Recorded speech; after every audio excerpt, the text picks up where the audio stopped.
Guys यार ये है एक पेपर ग्लाइडर और ये जो ग्लाइडर है कुछ इस तरह से उड़ती है, देख सकते हैं दोस्तों। क्या होगा अगर दो ग्लाइडर को एक साथ अटैच करके चलाए, क्या होगा आप लोग देख सकते हैं दोस्तों। यहाँ पर हमने दो ग्लाइडर को एक साथ अटैच कर दिया है एक डंडी के ऊपर में।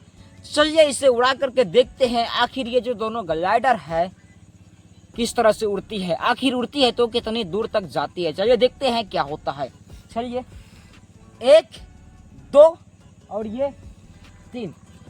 ओ माय गॉड दोस्तों, आप लोग देख सकते हैं हमारा जो ग्लाइडर है वहां पे जाकर के गिरी है और दोस्तों ग्लाइडर जो है अच्छी तरह से वर्क कर रही है। चलिए एक बार और उड़ाते हैं और आप लोग फटाफट से नीचे लाइक का बटन दबा दीजिए यार, प्लीज हाथ जोड़ के विनती है, दबा दीजिए यार। आप लोगों का छोटा भाई हूँ, प्लीज सपोर्ट करिए। चलिए दोस्तों एक बार और उड़ाते हैं। 3।